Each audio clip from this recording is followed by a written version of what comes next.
Good morning to all my friends and family, and welcome to this episode of Jim's 5am Club. What I'd like to do today is just talk a little bit about Greek Independence Day and how important it is, not only for the Greeks of Sydney or the Greeks of the world, but for all people of the world. On the 25th of March every year, Greeks throughout the world look forward to a dual celebration that brings Greeks together for great festivity. As our Archbishop Makarios said today, Greeks celebrate the Annunciation, where the Archangel Gabriel visited the Virgin Mary with glad tidings, saying that God the Father had selected her to be the Virgin Mother of his one and only Son, and on gaining her permission, she conceived the Son of God, Jesus, where God the Word became man, taking flesh from the Mother of God, the Virgin Mary, who was enriched by the Holy Spirit. On this day, mankind's salvation commenced. The Archbishop also said that the Church also used this momentous biblical event as the day to commence Greece's fight for freedom, independence, and separation from the 400-odd years of unwelcomed, illegal, and destructive occupation by the Ottomans, who were not Christians, they were Muslims. The time had come for the Greeks to leverage their 400-year-long pain and suffering and embrace the self-agency in order to remove the Turkish overlords and to regain their freedom and sovereignty with the call cry of freedom or death. It must be noted that Greeks had tried and failed before to create uprisings, but this time it was very different. Something had changed, and enough was enough. And the Greeks wanted to rid their land of the tyranny of Islam, which cannot practically coexist with Christianity, as history has proven to the Greeks of Greece and those of the Balkans, as well as those who had to endure it for 400 years at the cost of almost losing their culture, their language, their religion, their lifestyle, and their hope for the future.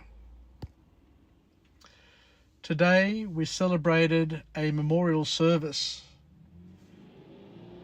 at the Cenotaph in Martin Place, where thousands of Greeks came to pay their respects and honour all of those who had fought and those who had died during the Revolution of 1821 and ensuing years, including all of the innocent people who were slaughtered and tortured during the struggles which took years to come to an end. Greek Independence Day is not only for Greeks, but it is a celebration for all civilized people who believe and fight for the right to be and remain free, believe in democracy, and support the Christian values, laws, and lifestyle choices that support them. Today, There were more people present at the memorial service at Martin Place at the Cenotaph than are present at the dawn service on Anzac Day. There are more wreaths presented on the Greek Independence Day celebration than what are laid on Anzac Day, and there are probably more children present than what you'll see during the Anzac Day march in the city. Hearing everyone sing the Australian and Greek national anthems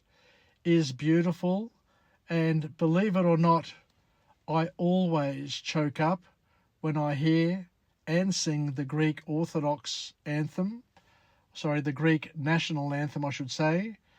I can't explain it, but that's how it makes me feel, even though I was born here and have lived here my whole life. Following the singing of the national anthem, the march goes from Martin Place to the iconic Sydney Opera House forecourt, with bands, flags, and lots of children and adults marching from the various Greek communities here in Sydney. There are thousands, and it is a moment that makes one feel grateful for all the beautiful things that the Greek Orthodox Church and communities have been able to organise and create and to unify.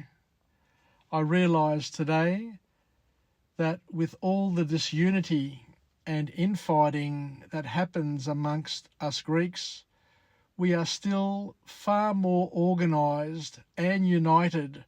as a cultural group than every other multicultural group in Australia, which is really special for me, especially as the years pass by and I can see that the foundations of our continuation are strong and indeed prospering, even though I sometimes get disappointed that I don't see enough of my friends and family at these events. I am encouraged to see lots of other people making the effort and being proud of our heritage. It's important to understand and to note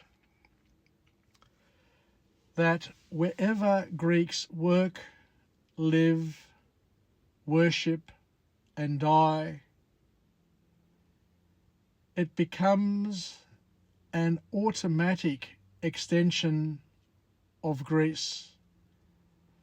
And as we can see, it actually becomes a different and in some ways better version of Greece, because we of the great diaspora throughout the world actually choose to be Greek rather than being burdened by having to be Greek and not respecting the honour. I would like to personally thank my parents, relatives, grandparents, uncles, aunts, friends, church, and the communities for all that they have done over the years to help make this country one of the best countries in the world and a better place for everyone. And I pray that the hard work and the investment from all of the faithful can come to a blossom and lead to good works where we're doing the things that are continually God-pleasing and serve our families and neighbours to the best of our abilities for the combined benefit of all. Thank you for taking some time to listen to me